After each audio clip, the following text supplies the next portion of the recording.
मेरा नाम सुमन है। मैं बहुत खूबसूरत थी।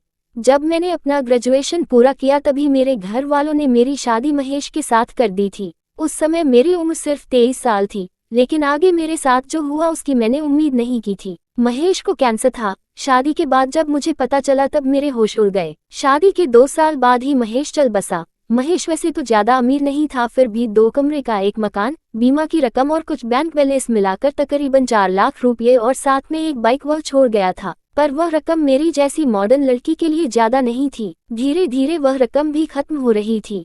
इसी बीच मैंने सेठ रतन लाल को अपने जाल में फांस लिया था। मैं उनकी कंपनी में सेक्रेटरी बनकर आए और फिर उनकी लाइफ पार्टनर बन बैठी। रतन सेठ का कारोबार अच्छा चल रहा था। उनकी खुद की कंपनी थी। उनके बनाए सामान का एक बड़ा हिस्सा एक्सपोर्ट होता था। रतन सेठ थोड़े नाटे और मोटे थे और रंग भी सांवला था, पर उनकी पढ़ाई लिखाई और कारोबार करने की चतुराई लाखों में एक थी। उन्होंने दिल्ली से एमबीए करने के बाद अपने पिता का कारोबार संभाला था। वे तकरीबन 56 साल के हो चुके थे। उनकी शादी भी हो चुकी थी। बीवी काफी खूबसूरत और स्मार्ट थी, पर 8 साल बाद ही उन्हें छोड़कर किसी और के साथ विदेश जा बैठी थी। उसके बाद उन्हें शादी में कोई खास दिलचस्पी नहीं थी। मैंने शादी के बाद नौकरी छोड़ दी। अब मैं सेठ के आलीशान बंगले में रहती थी और उनकी दौलत के भरपूर मजे ले रही थी। इसी बीच राहुल नाम का एक नौजवान सेठ की कंपनी में मेरी जगह सेक्रेटरी बनकर आया।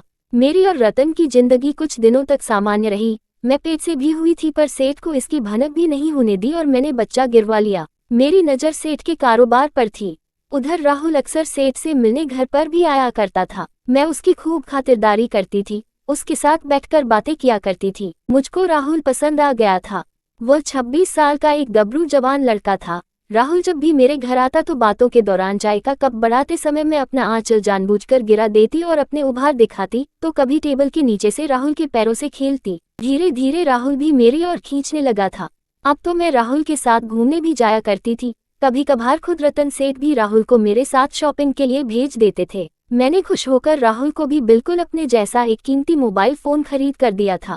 मैं राहुल को शहर से थोड़ी दूर हाईवे पर बने अपने फार्म हाउस पर ले जाती, वहां घंटों उसके साथ समय बिताती और उसके साथ बिस्तरबाजी भी करती। जो देह सुख मुझे रतन सेठ से नहीं मिल रहा था वह मैं राहुल से पा रही थी। रतन सेठ को कारोबार के सिलसिले में शहर से बाहर भी जाना होता था। ऐसे में तो राहुल और मुझको पूरी छूट होती थी। खून खांसी और खुशी छिपाए नहीं छपते हैं। धीरे धीरे हम दोनों के किस्से दफ्तर से होते होते रतन सेठ के कानों में भी पड़े, पर उन्होंने इसे मेरे सामने कभी जाहिर नहीं होने दिया। वैसे कुछ सचेत मैं भी हो गई थी। कुछ दिनों बाद रतन सेठ को फिर शहर से बाहर जाना पड़ा था। मैं राहुल को कार में बिठाकर फिर फार्म हाउस में मजे ले रही थी। उसी समय सेठ का फोन मेरे फोन पर आया। राहुल ने अपना फोन समझकर हेलो कहा। ठीक इसी बीच मैं भी बोल उठी, किसका फोन है डियर? सेठ की आवाज सुनकर राहुल ने फोन मुझको पकड़ा दिया। बात करके मैंने फोन रख दिया, पर हम दोनों के चेहरों पर चिंता की लकीर खिंचाई थी। हमारी मौज मस्ती के आलम में खलल पड़ गया था। मैंने कहा हमें इसी वक्त चलना होगा। सेठ 2 से 3 घंटे में घर आने वाले हैं। फार्म हाउस में आम के बाग थे। मैंने कुछ आम पैक कराए तो राहुल पूछ बैठा, इन आमों का तुम क्या करोगी? तुम आम खाओ, गुठली गिनने की क्या जरूरत है? और हम दोनों ने एक एक आम कार में बैठे बैठे खाया। फिर हम दोनों घर की ओर चल दिए। कार में चला रही थी। जिस और राहुल बैठा था सड़क के ठीक नीचे गहरी खाई थी। एक जगह कार को धीमा कर मैं बाएं और पड़ी रेत के ढेर पर कूद गई और कार का स्टीयरिंग थोड़ा खाई की तरफ ही काट दिया। राहुल कार के साथ खाई में जा गिरा था। मेरी बाह पर मामूली खरोच आई थी। थोड़ी दूर जाकर मैंने लिफ्ट ली और आगे टैक्सी लेकर घर पहुंची तो देखा कि सेठ सोफे पर बैठे कॉफी पी रहे थे और टीवी देख रहे थे। सेठ ने मुझसे पूछा, बड़ी देर कर दी, कहाँ गए थी? बहुत दिनों से फार्म हाउस पर जाने का मन था, इसलिए आज वहां घूमने निकल गई थी। इसी बीच टीवी पर खबर आई कि एक कार खाई में गिरी है, उसमें सवार एक नौजवान की मौत हो गई है। उस कार में आमों से भरा एक बैग भी था। सेठ बोल उठे, तुम्हें तो चोट नहीं आई? मैं राहुल को वैसे भी नौकरी से निकालने ही वाला था। कमबख्त काम के समय दफ्तर से लापता रहता था। मौत ने उसे दुनिया से ही निकालकर बाहर कर दिया।